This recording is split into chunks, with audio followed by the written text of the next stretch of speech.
Lilah Bleier. Welcome to Tongue Tied Ride and Tie Interviews. Lilah is 12 years old and she has 7 ride and ties under her belt and is getting ready to do an 8th.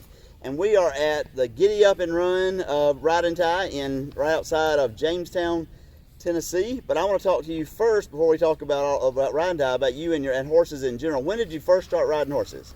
My parents were going through a divorce and I was 7. And they just looked really fun, and so I started riding. Great.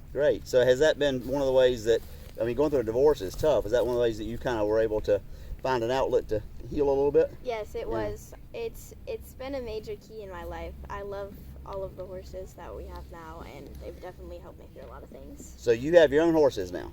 Not my own. Okay. So Sarah Bolt, who is the president of the Ride and Tie Association, you are advantaged to have the president of the association as your teacher. Yes, I am. Yeah, that's great. Well, tell me maybe about one or two of your favorite horses that Sarah has. Tioga Bop, also T-Bop. He is definitely my #1 favorite. And I think my second favorite is Baby Horse. Okay, Baby Horse. Does Baby Horse have a longer name? Does she have a longer name? Day and 6 done it again. Oh, goodness. Okay, Day and 6 done it again? No wonder it's Baby Horse, huh? So what is it about T-Bop that you love so much? He's a really sweet horse, and he has a lot of good qualities. He loves to rest his lip on my shoulder, and sometimes he has this white spot on his mane, and whenever the wind blows, he looks like a raccoon. And whenever you put on his halter or bridle, he moves his lip. He'll move it constantly, up and down. And then when you're riding him, he has a good attitude, and he sometimes he gets a little excited, and he likes to do these tiny crow hops. He's definitely one of a kind. One of a kind, and that's one of the other great things with horses, because they all that way, and they get in our hearts that way. Yeah. So you started riding 5 years ago. But you didn't do ride and tie 5 years ago. How did you end up into ride and tie? Or what did you start doing first with the horses? Just learning to ride? Yes. Uh-huh. I did. And then how did you end up in ride and tie then? Sarah asked me if I would like to do a ride and tie because all of the other girls at our barn were doing ride and ties, and I thought that'd be a really fun sport because I love running and I love riding. And she told me about ride and tie, and I said I wanted to do one. And at our first ride and tie, I was so scared. I only wanted to walk. But we got to trotting, and because Sarah helped me, because she would make up songs, and we would sing the songs, and we would just get carried away with singing the songs that I wouldn't even know. Oh, that's great. That is wonderful. And so do you remember where that one was? Patrick, South Carolina. Okay, yeah. And so that was 3 years ago? Are you in G48? 3 years ago? Is that a field? I thought So it's okay. Okay. It's several years ago, somewhere after you started riding. So tell me how you train for ride and tie. I play soccer, I race downhill mountain bikes, and normally I have 300 acres, so I have a lot of space to run, and we do conditioning rides at Sarah's. They're definitely interesting. So tell me about an interesting conditioning ride that you've done.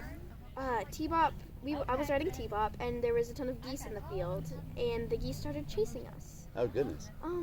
And another one was, we were on another conditioning ride, and we had Tyrone, and Sarah was on Opie, and every single one of the horses started jumping in the creek, back and forth, back and forth, back and forth, and they would jump, and you would just go, whoa, and then they would just rip.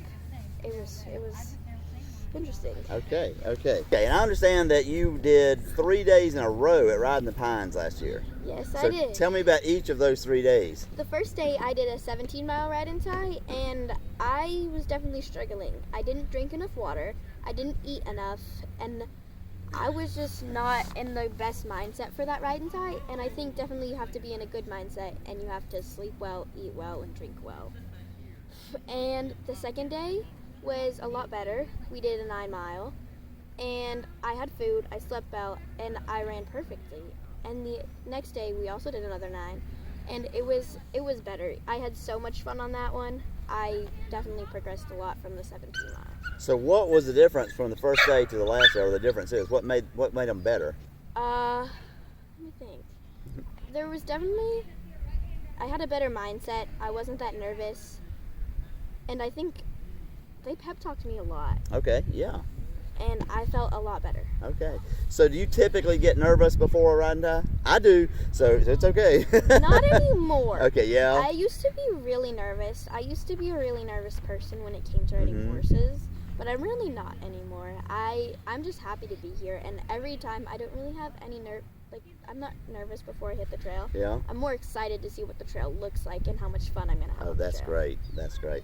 So I'm going to tell you a secret, even though I know that we're being filmed. For a long time, the first several years I was doing riding tie, when we'd be at a camp like this overnight, I would be so keyed up about going out the next day that I would get up to pee like 8 times. That was the way I was so nervous. And now I don't have to do that anymore. I've finally gotten this. I understand it, but it takes a little while, doesn't it, to get that way? Yep. That's good.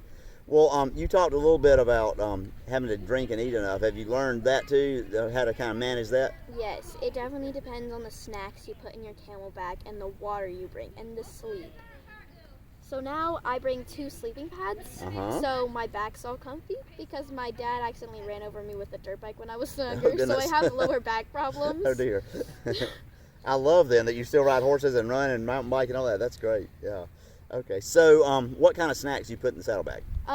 Normally I put something to give me a little bit of energy. I mean, older people need a little bit more energy, like caffeine. But I put I put crackers. Sometimes I have a sandwich. Yeah. I put gummies, and I put like applesauce in it. Very good. Yes. The little squirt tube things. Yes. Yep. Those are great. Yep. The energy snack of champions, I think. Good.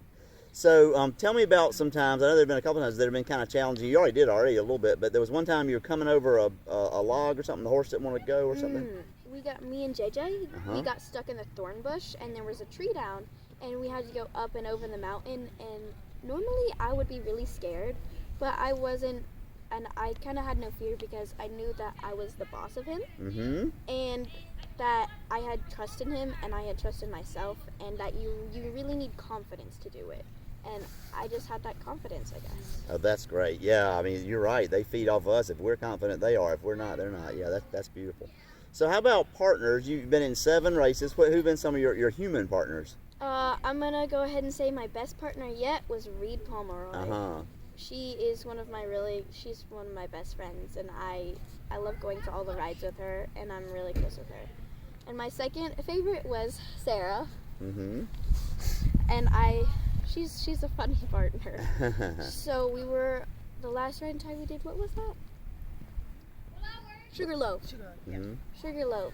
We were on the trail, and it was on the end, and we were walking, and Sarah's ahead.